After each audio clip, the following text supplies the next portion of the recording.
Mohammad Yunus, the founder of Grameen Bank, Nobel Laureate, Magsaysay awardee. Wonderful that you can join us on this program. We are truly honored. Sir, the pandemic has had a very unequal impact on people. In India, for example, lakhs have been set back financially for years. They've moved from the lower middle class to poverty. And that's been statistically proven, over and over again.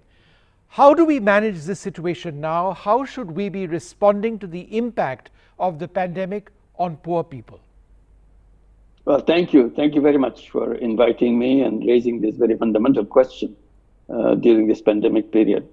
As soon as the pandemic began, what you just narrated for India, it also became true all over the world. It's not just India.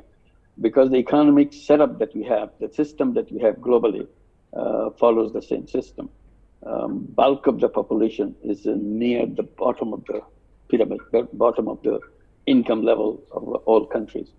So if you put if you draw a line for $5.50 in income per day, half the population will be under that globally. So this is a kind of half the population of the entire world below that.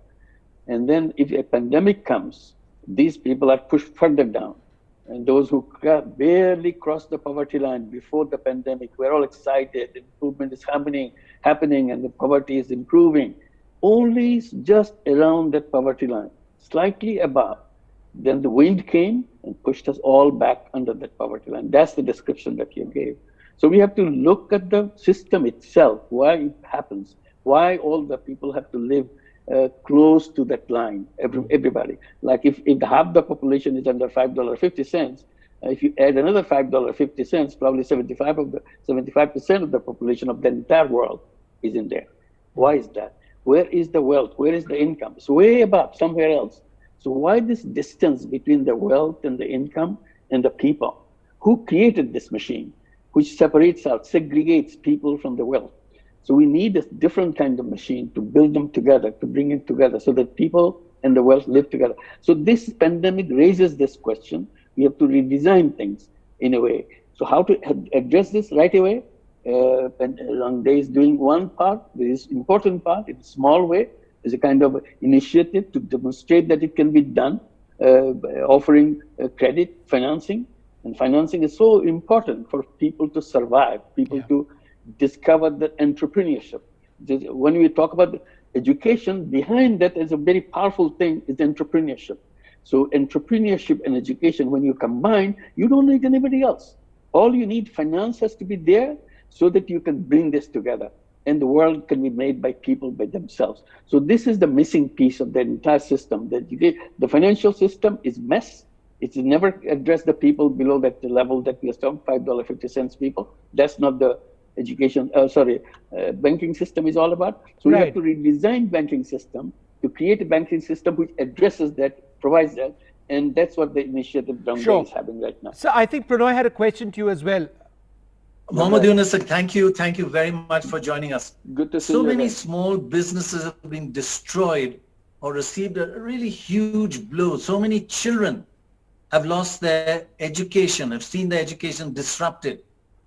Tell us about the kind of role that microcredit and social businesses, social investing can play in rebuilding livelihoods and providing access to schools and education for the poorer people in our society.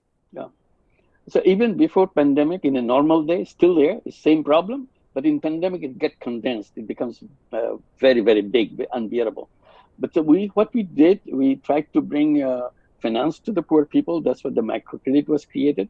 And we gave education loan for the children of Grameen families, because all our borrowers, 97% of our borrowers are women. Out of 9 million borrowers, they are the 97%. But they're all illiterate, cannot read, cannot write. And that's the way they join. So we wanted to make sure that their children get literacy, get education.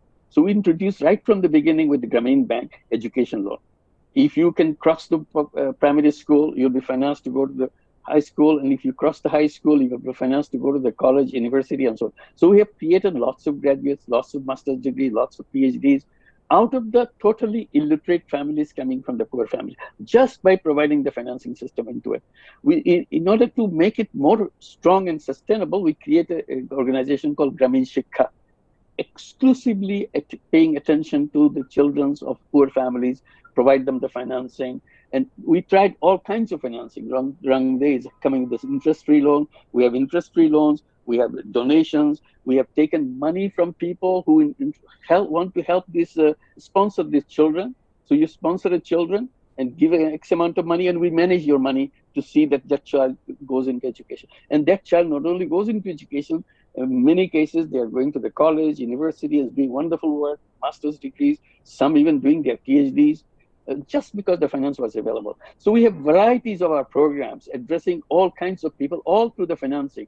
We have a financing system where you can put X amount of money just to give it to us, and we'll not touch your money. We'll just take the income of your money and use it as scholarship. It's not a loan. We just take the income of your money as a scholarship going to the children. So I'm not saying giving interest-free loan is a bad thing. It is a good thing, very good thing, because you can draw a lot more money by doing that and immediately can make it available. But point is, you can make this huge one, not just 50,000 students or some small number of students, millions of students, if we have the financial system standing behind it. And you can organize the businesses and so on who will be providing that financing as a kind of interest-free loan to you, so that you can use it as an interest-free loan to somebody else.